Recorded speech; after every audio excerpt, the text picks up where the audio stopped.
hanotaiko sindrindolo amboa maty. Mashiry. Ao tsy alaiko tohaky. Tsy navy amiko toy lineny tainao zao. Asa tsy nahavily vary ka tsy nangery hatao. Fiainanao na boelinao igny tsy maintsy ilirako. Iha mitrosa 10,000 aty roaly ifirako. Manao buzz iha amin'ny Facebook ato. Pelasoa tsy mety malaza stara. Betro mahery karaha vato. Magnala barakatena neny tsy tsara. Mbovelo miriaria zaho indre nataonao amboa maty. Ampelasoa maripitia mahadelira pamaraky.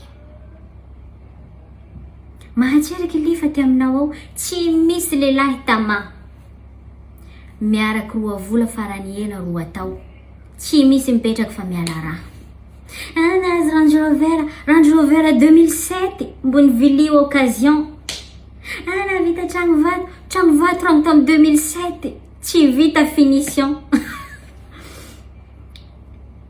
Sady ndre iha ampelasoa malaza hitanay avao masonao io bala. Ndre iha ataon'olo soa vata lohalikinao kondo mitivala. Tsy hainao.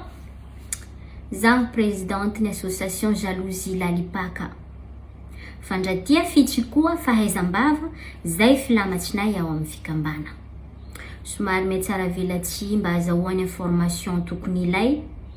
Le iha delira voatihitihy igny tena fahafinaretanay. Laha fiainanao zany ny hasoa tiainay manontolo mararirary.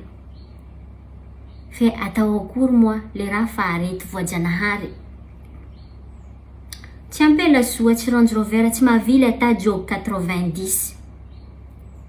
Fa fangalanay hasaloa le fandratianao igny atao misimisi. Ma chérie, on n'arrive même pas à ta cheville. Akamaroanay ato tsisy ata misy projet. Fa filira amin'ny fiainanao zay no fotokasanay mare.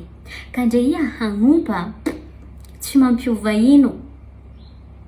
Fa iha mivaliky bordel manahaky anay koa valim-bavaka tsy mampino. Imagine mo hoe miala radio na ny tatatata nagnompa ny teny ratsy. Fa tonga de tsisy valeur fatifatin'olo fahitan'olo azy. Pelasoa, iha mba fa olo mihajahaja.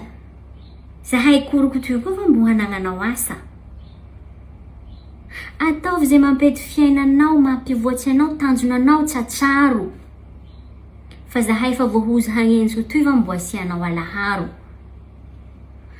Bon, marina fa tsy ampy fitiava, tsy ampy fialamboly, tsy ka atao amin'ny fikambana. Fa tokony hiova hangala devoly. Projet ampandroso fiainatsika tokony hana. Mba hoenjey fa tsy hagnenjiky lava. Satria association Jalousie Lalipaka tokony harava. Rima malagasy.